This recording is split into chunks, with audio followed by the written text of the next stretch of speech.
বিসমিল্লাহির রহমানির রহিম। আসসালামু আলাইকুম। আমি উর্মি রহমান ঢাকা থেকে বলছি। তো আরেকটা নতুন ব্লগে সবাইকে ওয়েলকাম করছি। আজকে হচ্ছে কিচেন থেকে আসলে ব্লগটা শুরু করেছি। এখানে হচ্ছে বোয়াল মাছ রান্না করব।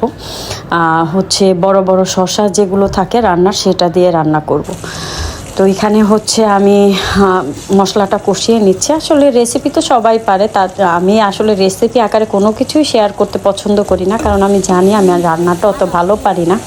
তো যে বিষয়ে আজকে কথা বলবো, তো হচ্ছে মার বাড়ি থেকে কিন্তু দেখবেন শ্বশুর বাড়িতে কিছু যদি আসে, তখন কিন্তু তাদের আদরটা দ্বিগুণ বেড়ে যায়, সম্মানটা বেড়ে যায়, তাদের বিহেভিয়ারটা চেঞ্জ হয়ে যায়।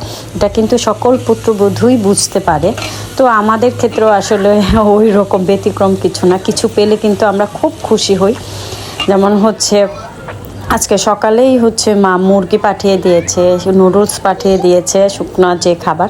কিন্তু আমি এই মুরগিটা আসলে শেয়ার করতে পারতেছি না। আমি 4বার কালকে থেকে আসলে ভিডিওটা আপলোড দিয়েছি, শুধু লিমিটেড উঠতেছে। কারণ হচ্ছে কি, এখানে মনে হয় কোনো একটা প্রবলেম আছে।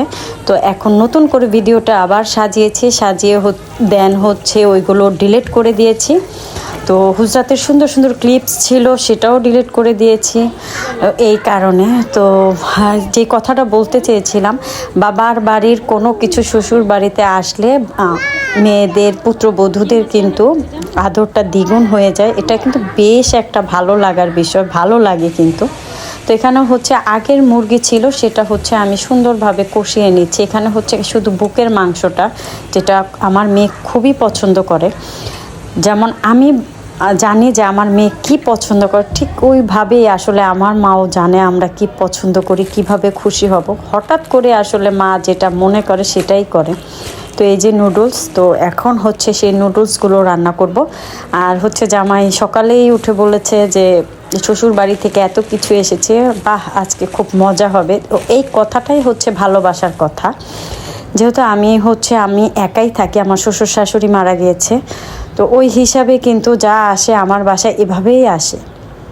তো এখন হচ্ছে সে বলতেছে তাহলে সবজি নুডলস করো, যেভাবে রেস্টুরেন্ট স্টাইলে আসলে আমি করে থাকি।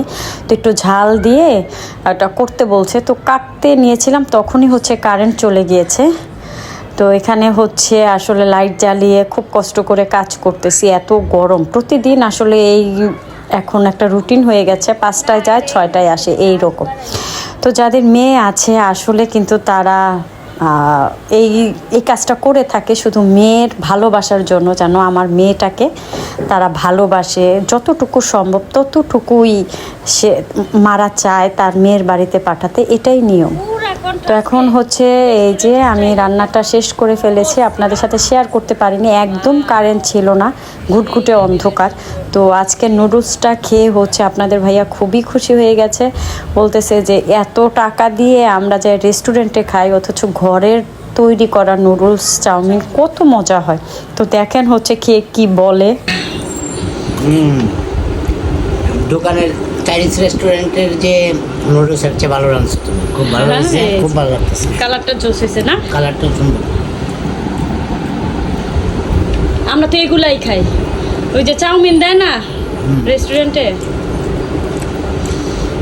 বুঝছো, তুমি খাবে? এটা ঝাল, হাত দিয়ে ধরতে হয় না।